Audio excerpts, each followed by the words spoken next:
नमस्कार। आप देख रहे हैं बुंदेलखंड मिरर और मैं आपका दोस्त भानु प्रताप सिंह। आज हम ग्राउंड पे किसानों के बीच मुलाकात करने आए हैं। हम यहाँ से निकल रहे थे, हमने एक खेत देखा और एक खेत में बनी हुई है घर देखा। हमको लगा कि इधर घर पे रहता कौन है, तो हम आपको आके मिलवाते हैं कि ये किसी महल नहीं है, ये किसानों का घर है। यहाँ किसान रात और दिन सिर्फ खेत पे ही रहते हैं। रहने का कारण है उनको अपने खेत की सुरक्षा।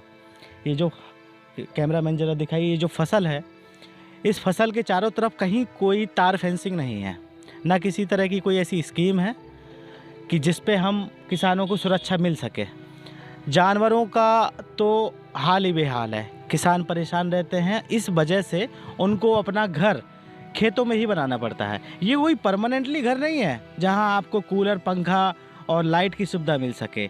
ये सिर्फ टेम्परेरी घर है, टेम्परेरी। लेकिन इस टेम्परेरी घर पे भी लोग कैसे रहते हैं, किसान से आपको मिलवाएंगे। आओ भैया, क्या नाम है आपका? बाबूराम। बाबूराम जी, हाँ, ये क्या है, किसका घर है ये? ये हमारा मड़ैया बनाए हैं, हम खेतों में रह रहे हैं। इसी में रहते हो क्या? इसी में रहते हैं, मैं परिवार से। अच्छा, लाइट वाइट की कोई सुविधा है क्या? नहीं, कोई सुविधा नहीं। तो जब तक फसल रहेगी तब तक यहीं तब रहेंगे? तक यहीं रहेंगे हम। घर जाते हैं? घर कभी नहीं जा पाते हैं, क्योंकि हम यहाँ से चले जाएंगे घर तो हाँ। यहाँ सारा सब फसल चल जाएगी। आगे की तरफ आ जाओ।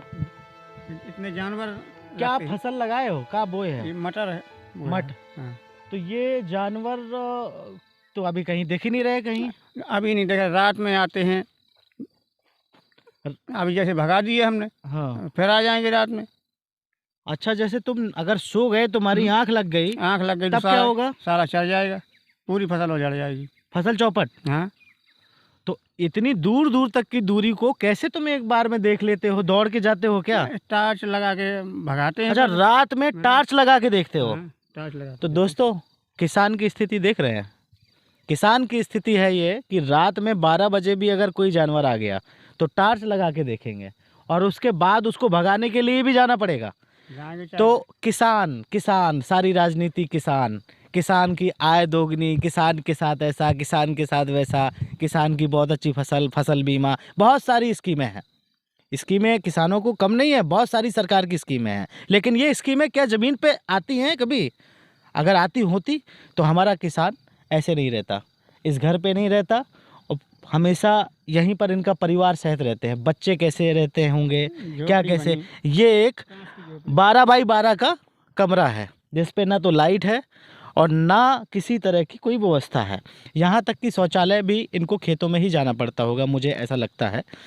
बाकी अब जो भी फसल बीमा से संबंधित और भी चीज़ें हैं, अभी पिछले बार की जो फसल का तो क्या हुआ था, इधर सामने की तरफ आओ थोड़ा।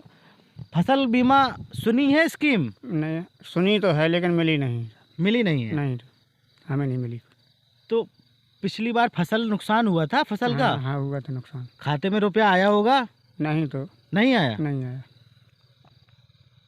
तो ये स्थिति है।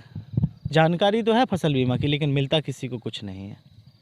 और समस्याएं किसान के साथ एक नहीं है, हज़ारों हैं, जिनके बारे में मैं आपको समय समय पर अपने किसानों के बीच जाकर आपको दिखाता रहूँगा। किसानों की स्थिति बहुत निंदनीय है। मेरा मोदी जी से, योगी जी से अनुरोध है कि किसानों की हकीकत को ज़मीन पर भी आकर देखें। बुंदेलखंड वैसे भी बहुत पिछड़ा है, अति पिछड़ा क्षेत्र है, और बुंदेलखंड में किसानों के पास ज़मीन है, लेकिन किसानों की समस्या के कारण अन्ना पशु, किसी किसान के पास ऐसी कोई स्कीम नहीं है जिसमें जानवरों से सुरक्षा पाई जा सके। अन्ना पशु, फसल बीमा, बेमौसम बरसात, इतनी सारी त्रासदी रहती हैं कि किसान का जीवन तो इतना कठिन ही है, और साथ में वो कैसे पैदा करता है अपनी फसल को, फसल पैदा हो पाएगी नहीं हो पाएगी, परिवार के साथ यहाँ रहेगा, बहुत कठिन समय होता है किसान का।